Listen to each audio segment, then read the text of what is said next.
Okay, so after the flashbang, Joel wakes up and Marlene's there. Marlene's there, and she explains to him the situation. But it didn't make sense to me. Let's watch. We all owe you. Just take me to her. I can't.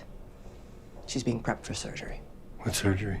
Our doctor, he thinks that the cordyceps in Ellie has grown with her since birth. Why is she in surgery? It produces a kind of chemical messenger. It makes normal cordyceps think that she's cordyceps. It's why she's immune. He's going to remove it from her, multiply the cells in a lab, produce those chemical messengers, and then we can give it to everyone. He thinks it could be a cure, Joel. A cure.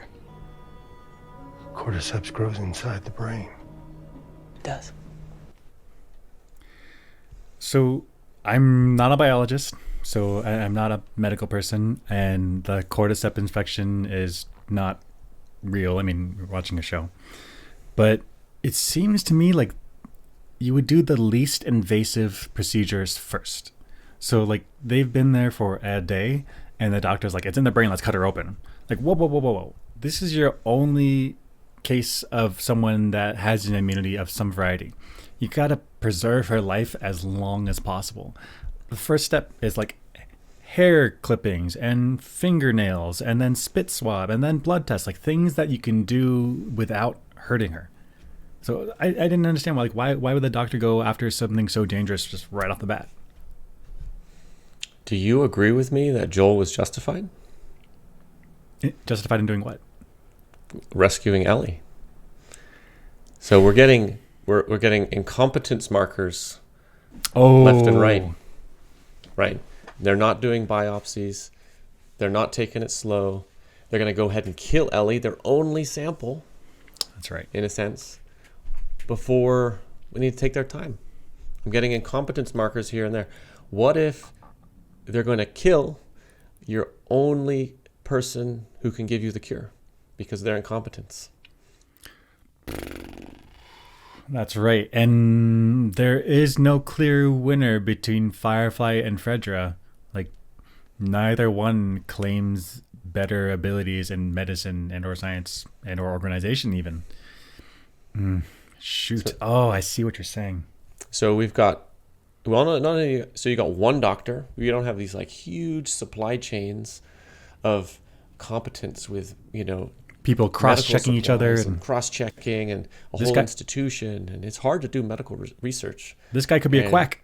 This guy could be a total quack. He's just killing people and saying he's doing good work. So I was feeling incompetence markers, dingy places, no lighting, terrible security, no supply chains, no checking from other people. I'm getting incompetence markers. I'm thinking they're wrecking our last sample of humanity's cure. Oh shit. So that's right. If it's true that they're right on the money and this is the right move 100%, then Joel was wrong. But I think he's justified here. Okay, so that's not the reason he did it. But I think the bad science we're seeing here and all these question marks means he did the right thing. I mean, I'm not a scientist in the medical field, but like I can still see you don't kill your only sample. Like you do the least invasive stuff possible. That's a very good point. I did not think about that. There are strong incompetency markers going on for Joel, and that questions the legitimacy of, are these people right? Do they know what they're doing, or are they just shooting from the hip? Ooh. Right, same day they're killing Ellie. I mean, you should take months at least, right, to do all kinds of who knows what before you kill her. I mean, did they even have time to interview her and see what her experiences were like? No. There's a lot of work to be done before the decision to kill is made. Right. I mean, what if a blood transfusion would work? Yeah. They didn't even test that. They didn't even test it. And is it only in the brain? I mean, I'm sure there's remnants of cordyceps around the body, but the highest concentration in the brain.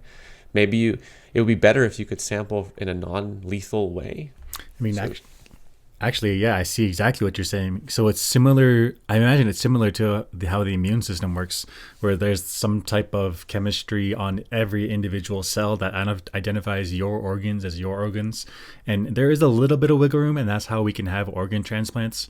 But like, your body can tell when it's a human cell versus not human cell, for sure. And so there's if what they're saying in this show is they're saying that the brain creates a chemical that tells the cordyceps that the rest of your body is okay, don't worry about it, don't kill, then that chemistry should be floating around in the body. And how does the body do that? It distributes it to the blood system. So there should be in her blood samples whatever chemical that they're looking for. I don't think you have to go to her brain. Right, and that would be last resort anyway. Right. So yeah, this doc is quack. This doc is not thinking about things. Right. That's my viewpoint. Ooh. Oh man, do I need to take my opinion back? We'll see. Maybe.